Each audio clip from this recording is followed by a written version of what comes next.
Pendant un mois, c'est Speed Théâtre qui t'emmène dans les coulisses du Festival Off d'Avignon.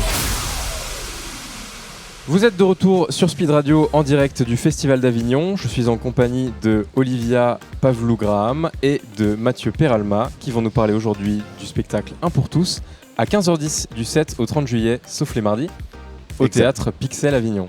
C'est bien ça ? Tout à fait. Bonjour à vous, ça va bien ? Bonjour. Très bien, et vous ? Ouais, ça va super bien. Alors racontez-nous un peu de quoi parle Un pour tous.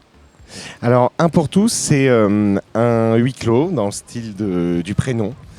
C'est 5 potes qui se réunissent tous les ans à la même date pour célébrer leur amitié. Et ce soir-là, rien ne se passe comme prévu. En fait, le sujet de cette pièce, c'est quand les gens avancent, changent d'avis, évoluent, des avis politiques, de métiers, de catégories sociales, eh bien, est-ce qu'on peut rester amis aussi longtemps ? Ouais. À quoi survit l'amitié et à quoi justement elle ne survit pas ? Cette pièce, elle a été créée récemment ? C'est toi qui l'as écrite ? Ouais, je l'ai écrite. J'ai été coaché par un de mes professeurs au cours Aquaïva, dans lequel on était, qui est Éric Savin. Et je l'ai écrite Qui met en scène d'ailleurs. Qui met en scène cette pièce. Et je l'ai écrite pendant le premier Covid. Ouais, c'est un peu ce que je me disais. Est-ce que le Covid, il a finalement été responsable de cette prise de conscience, de divergence dans l'amitié des gens ? Parce que c'est vrai que moi, pendant le confinement, par exemple, je me suis un peu éloigné de mes amis. Et je me suis rendu compte qu'il y avait quelques divergences quand on s'est retrouvés après les confinements par rapport à ça, une évolution dans l'amitié. Alors, c'est pas la source d'inspiration principale, c'est plus une bande de potes que j'avais il y a quelques années, avec qui on avait l'habitude de faire de ce genre de soirée.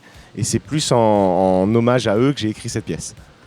D'accord, et alors c'est une histoire un peu dramatique des amis qui fragilisent leur amitié au fil de la pièce. Mais bon, j'imagine qu'elle est quand même agrémentée d'humour tout au long.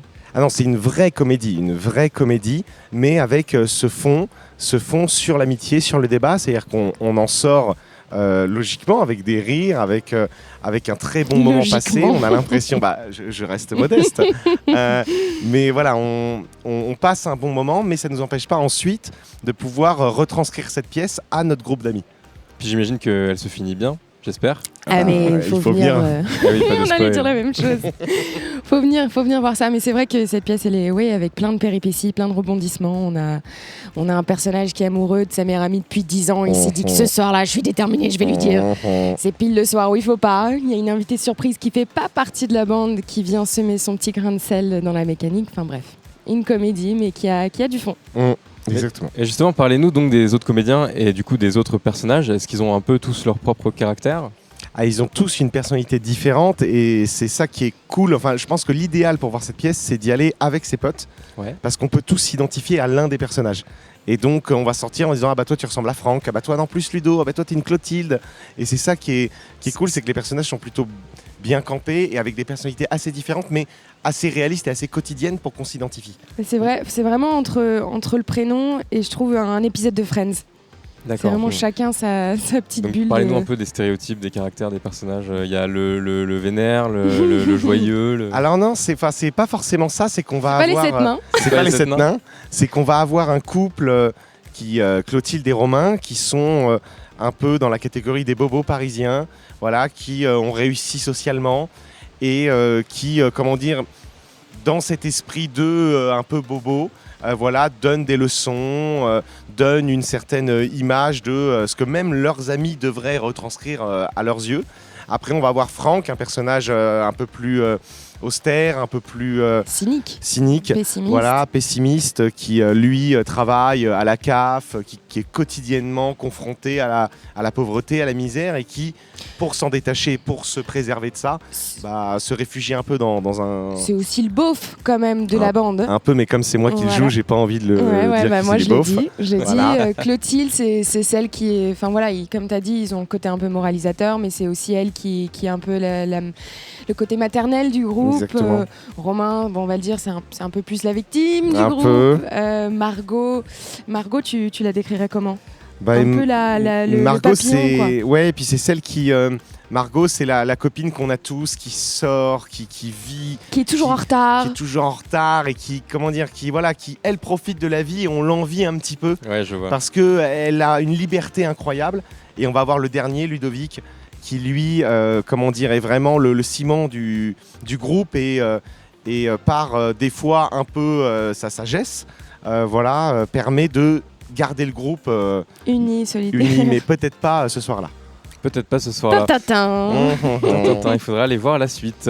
Est-ce que c'est la première fois pour vous à Avignon ? Oui, c'est une grande première. Grande première au Festival d'Avignon, et puis en plus c'est toi qui as écrit la pièce. Oui. Donc double fierté en fait. Et oui, Et double stress et double pression. Et double stress, et triple, et non, quadruple, parce que j'ai aussi participé à phase finale avec Thomas et Morgane que vous avez eu. Et donc ouais, non, triple, quadruple pression, mais aussi beaucoup plus de bonheur. Bah oui, parce que l'ambiance est bonne ici. Ouais, vraiment, moi j'étais jamais allé à Avignon, même pas en spectateur, c'est la première pour tout. Et vraiment, il y a dès les premiers jours une solidarité, une entente avec les comédiens, avec les autres comédiens, avec les autres troupes. Et puis un accueil de la ville qui est phénoménal, quoi. Ouais, c'est vrai. Non, c'est vrai. C'est assez génial ce qu'ils arrivent à organiser en 3 semaines avec le nombre de gens. C'est assez incroyable. Non, c'est électrique. Ouais. C'est un pur bonheur d'être là. Et en quelques mots ou une petite phrase pour donner envie aux gens de venir voir votre pièce. Que vous allez forcément vous y retrouver et passer un bon moment. Ouais, et puis vous allez passer vraiment la soirée avec nous. Vous aurez l'impression d'être au repas avec nous, à l'apéro dînatoire avec nous. Très bien, mais en tout cas on a hâte de voir. Merci beaucoup Olivia et Mathieu d'être venus sur Speed Radio. Est-ce que vous avez quelque chose à ajouter pour terminer ? Merci beaucoup de nous laisser la chance de pouvoir nous exprimer, de pouvoir parler de notre spectacle. Et on n'a qu'une envie, c'est de partager ce spectacle, cette pièce, avec le plus de monde possible. Et moi je souhaite un bon festival à tous. Tous. Est-ce que vous avez des réseaux sociaux peut-être où on peut vous retrouver, votre spectacle ou vos... Tout à fait. On a Instagram, un pour tous la pièce. C'est très facilement trouvable. Pas sur Facebook, mais Instagram. Et puis on se balade dans toutes les rues d'Avignon avec un t-shirt bleu avec écrit un pour tous. C'est vrai qu'on vous voit bien. Et voilà, qui sont très très beaux. Et donc n'hésitez pas à venir nous parler, à venir discuter avec nous, on sera ravis. Quoique vous vous confondez un peu avec le ciel parce qu'il est si bleu ici que... Et oui, mais c'était notre but un petit peu. On rappelle donc que 1 pour tous, c'est à 15h10 tous les jours du 7 au 30 juillet, sauf les mardis, au théâtre Pixel Avignon. Merci encore d'être venu sur Speed Radio. Merci à vous. À bientôt, bon festival. Merci. Du mix et du théâtre, c'est Speed Radio.